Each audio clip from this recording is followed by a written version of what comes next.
You're tuned in to Good Vibes with Miss Eclectic right here on News and Talk WAOK. It's Odyssey Atlanta. I'm excited this evening. He came in smooth with the glasses. He came in with the guitar that y'all gonna see a little bit later. We have Grammy Award songwriter, none other than Kameron Corvet. Let me make sure I get it right. Yes, you did it wonderfully. Yes. How are you doing this evening? I'm doing well. No complaints. Feeling blessed. Just happy to be here. Yes, we're happy to have you here. So let's talk about the story of Kameron. First of all, this smooth name. I got to figure out how you got this name because I'm gonna tell y'all a little secret. I was like, it's Corvette. He was like, no, it's not Corvette. We're gonna get it right. Well, I was born in Baton Rouge, Louisiana, so that's just a part of my story. Is an opportunity for me to kind of pay homage to that root, you know what I mean, for me, and also growing up speaking French and everything that's related to that culture. It just kind of all melted together. So I try to make sure I maintain that part of influence in my life, so Kameron Corvet it is. I like it. It's smooth. It goes with the personality. It goes with everything, right? It's what you represent every day. So let's talk about your musical journey, because you've got Ohio in your bloodstream. You've got Baton Rouge, now Atlanta.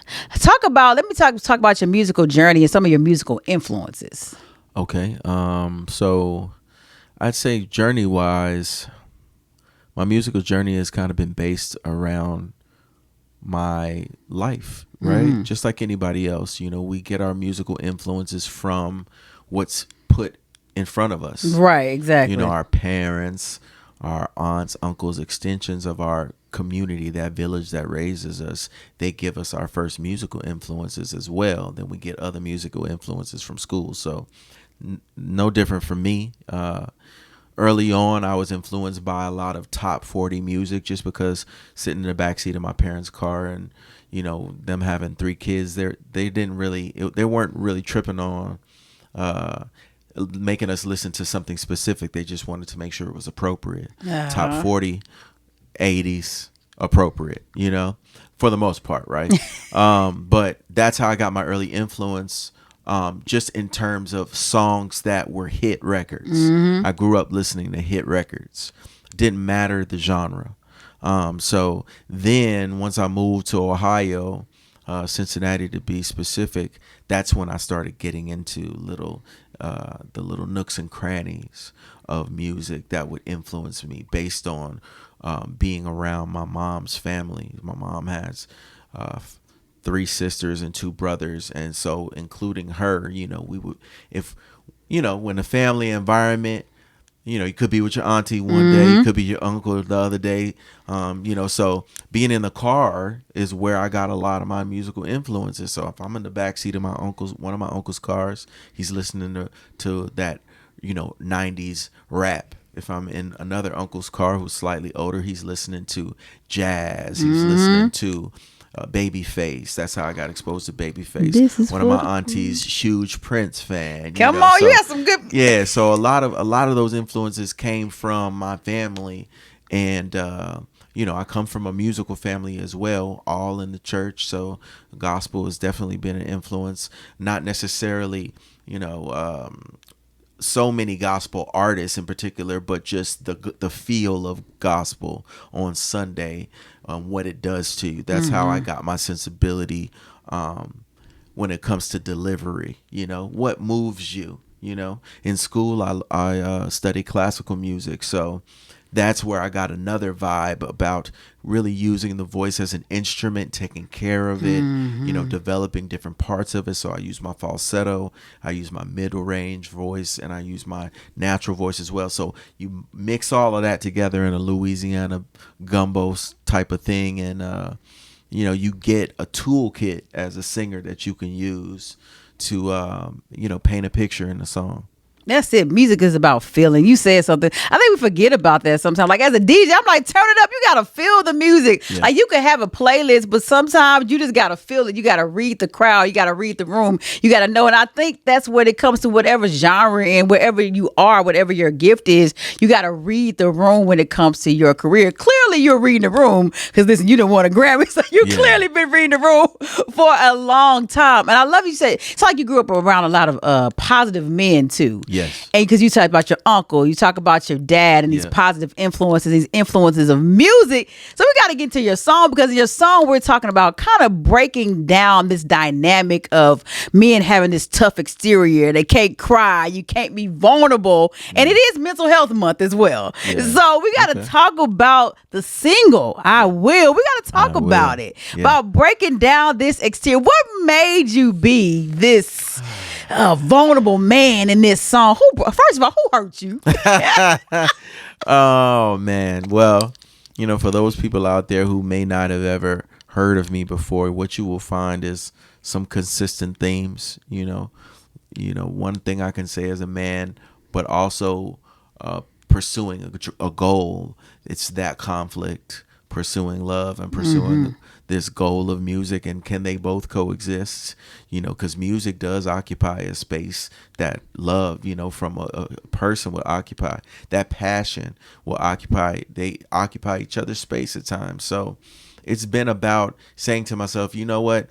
It's unrealistic for me to try to be with someone while I'm pursuing music and then still getting involved with people anyway. So that conflict starts to create a gray area when you do get involved with someone, because you're trying not to get too close to them, but at the same time you're still only human. So I've had situations like that in my life where I've gotten close to someone. I'm naturally more of a person who would like to just lock in with one person than someone who's just gonna try to be around, all over town and everything like that. That costs too much energy. It's a good man, Savannah. You know what I'm saying? So it's like, for me, that gray area has there's two sides of it. You're never really gonna walk out of that unscathed. Absolutely. You're either going to be the one who's on the one side doing the hurting, if you will, or the one who's being hurt, or the one who's being misunderstood, or whatever. So this particular song, it was my first opportunity, one of the first opportunities that I can clearly say I was living in the moment of the song when I wrote it. It is exactly how I felt. I wasn't trying to be poetic, Shakespearean, or anything like that. I was in a state of disbelief, confusion, and some hurt as well. And a little bit of, you knew better.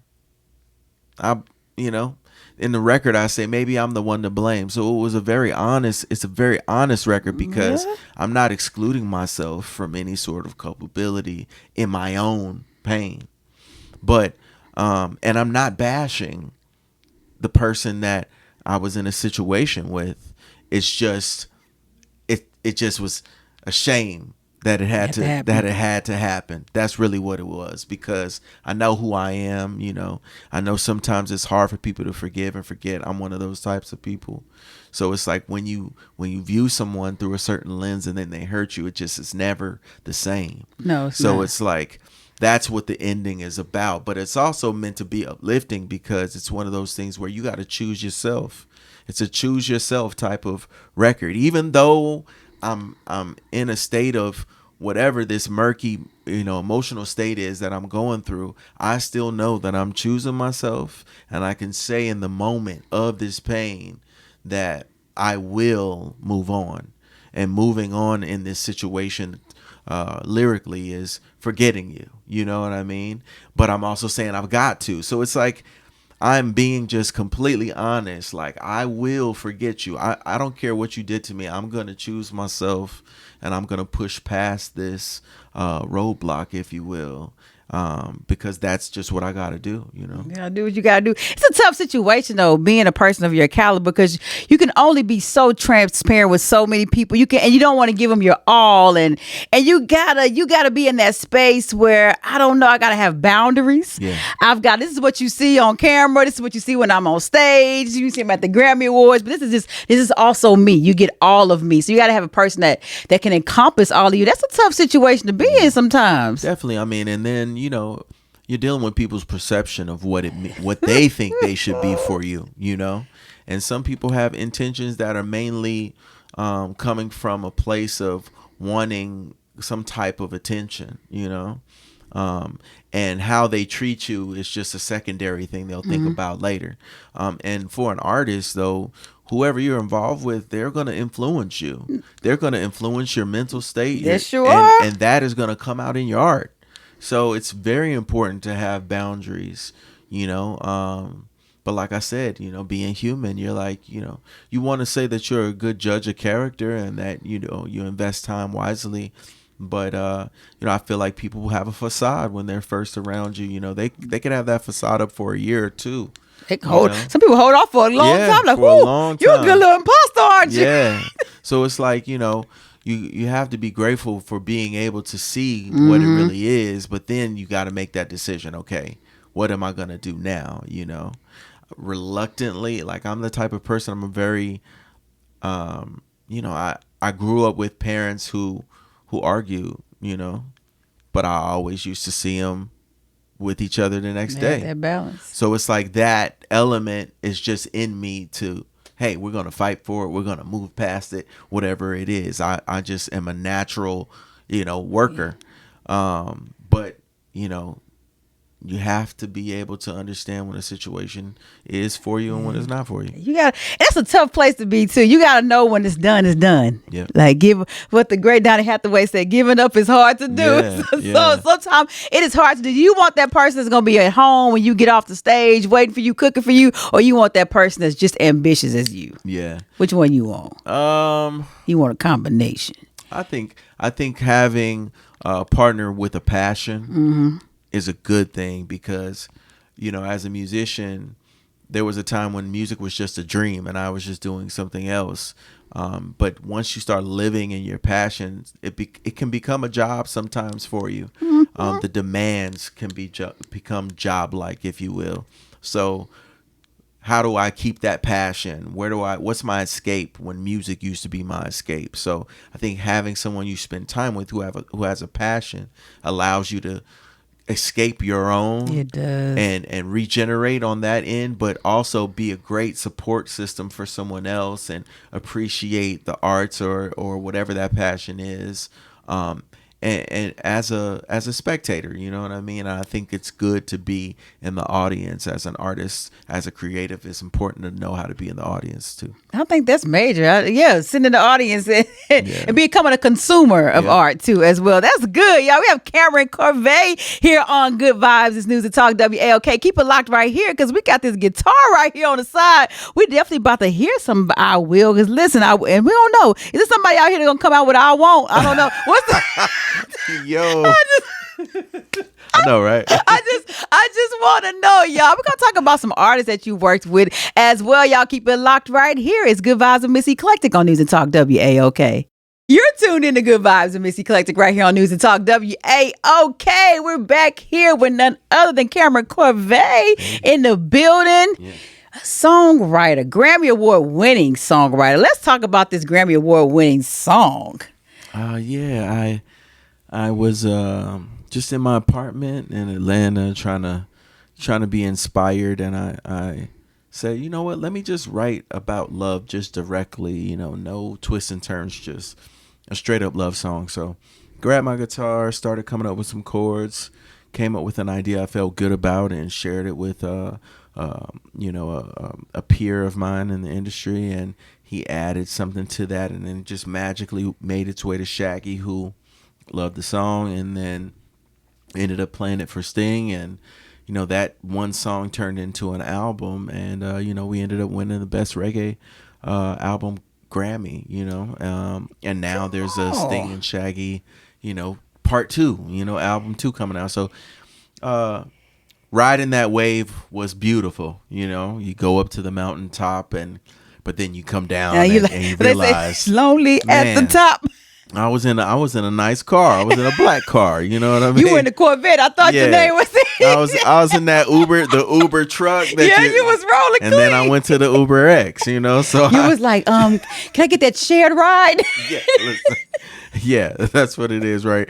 You know, it's one of those things where the experience kind of showed me how it works on this high level. And to their credit, Shaggy and Stings, that is, how hard you still have to work, even with, you know, the amount of success and accolades that they have. Yeah, the caliber of artists they are. You say it so nonchalant, you know, Sting and Shaggy, you know, they're my boys. You know, like Listen, it just really ended up being a great thing because I have some story. You know, we were talking. It's all about the stories. That's what it is. So to have like Sting and Shaggy stories. Sometimes as a songwriter, you never actually get to be in the room with the artist. You never get to, interface with them really at all. You know, you just send in the song, they record it, and you're happy about that. And I've had those experiences too, but it's just totally different when you're able to be in the studio, seeing, you know, things being recorded. You know, people are talking to you, you know, and you see it on that side with these artists before, you know, everybody hears about it. So yes, I love it. All right, it's Good Vibes with Miss Eclectic right here on News and Talk WAOK Odyssey Atlanta. Mr. Kameron Corvet, he's ready to give us an eclectic acoustic exclusive. I'm excited about it. So what you about to play for us? I'm gonna play my new single, I Will. Written by myself, produced by Mr. Pierre Mador, and dedicated to all those people out there who have been through some type of, you know, romantic pain or disappointment, but want to get through it and want to get past it, you know, and hopefully they can relate to a story that came from a real experience from me. You know? Yes. So here we go.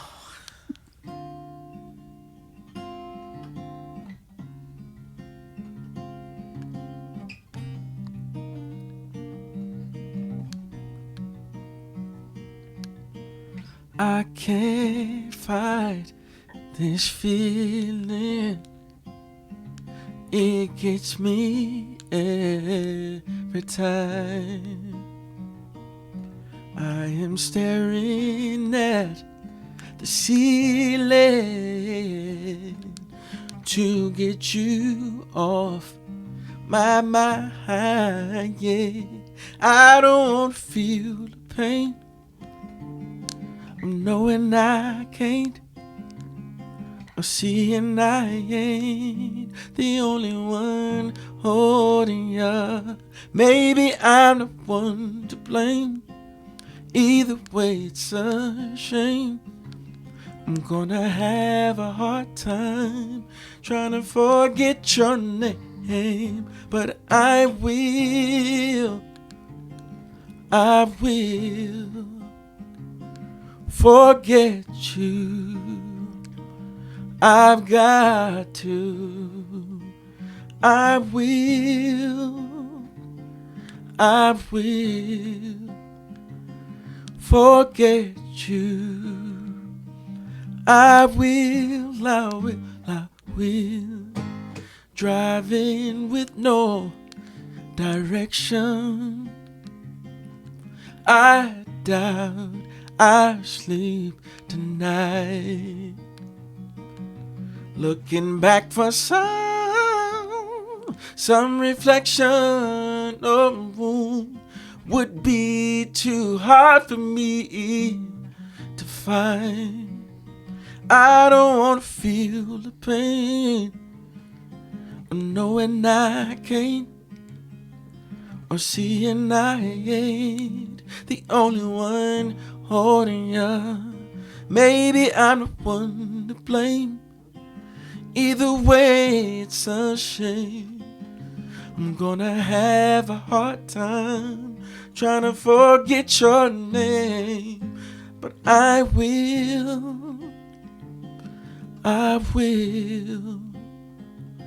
forget you. I've got to, yeah. I will forget you. I will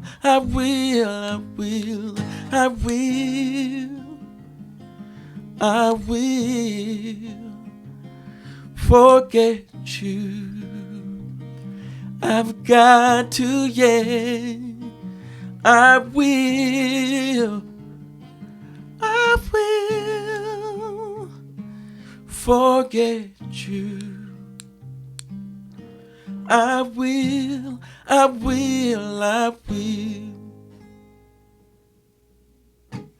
But come on now, you better play answer. I didn't want you to stop.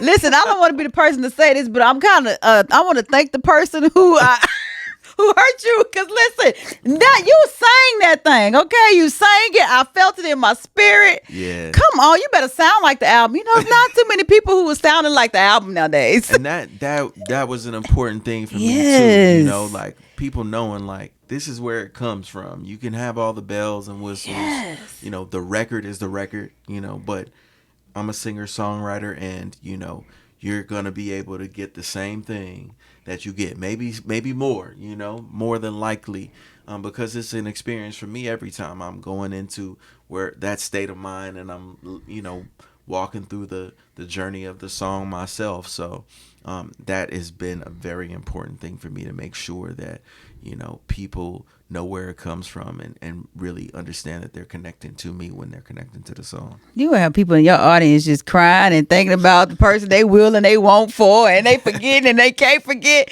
Tell everybody how to get the song. I'm about to go download it 10 times. Yes. How to get the song, how to follow you on all social media platforms, and where we can see you next. Yeah, well, you can get the song on all streaming platforms. You know, definitely the song is playing on radio as well.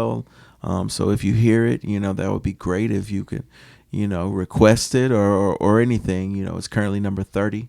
So I am super grateful for that. Good. And definitely connect with me and follow me. You know, I like to connect and have exchanges with my audience. You know, I'm not an artist that is, you know, going to be in some orbit that my fans can't access me from. So Kameron Corvet on everything, KameronCorvet, and it's really me. I like it. Kameron Corvet right here on Good Vibes. They had a Good Vibes acoustic selection. I'm loving it. Exclusive right here on Good Vibes. I'm loving the song I Will. And thank you for being transparent and telling us your story. Before you leave, you worked with the late Angie Stone. Yes. How was that experience? Just give us one story with Angie. So I went to a studio that I had started working out of, and this is after co-writing the song that, you know, she ended up singing, called First Time. And I look to my left and I see Angie Stone in there, and I'm like, can I say something to her?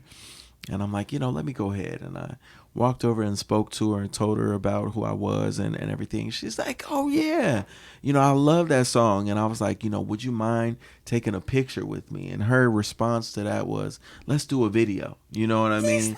And that in and of itself is representative of how she was as a person. Mm-hmm. You know, she didn't know, you know, what I was going to end up doing. It was my first or second placement that I ever had. Wow. So for her to treat me that way before the Grammys or anything like that was just a testament to you know, who she was as a person, and I will always remember her for that. Plus, I mean, you know, D'Angelo, you know, Brown Sugar, there would be no Brown Sugar D'Angelo album if it wasn't for Angie Stone. You right about that. So I had always been a fan of her penmanship, and, you know, D'Angelo is a huge influence of mine. So, you know, all the credit, you know, goes to her, and it was just a full circle moment for me. Much like Sting and everything like that, I have had the fortune of being able to write with and for people that I've admired. So that is another, you know, thing that you can't put a price on with this, you know, industry. It's the experience, y'all. Kameron Corvet,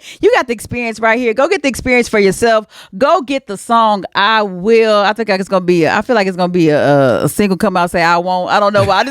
It's feeling in my spirit. I need my 10%. Yeah. I got you. Y'all keep it like right here. It's Good Vibes. Kameron Corvet right here on News and Talk WAOK. Good vibe with Miss Eclectic.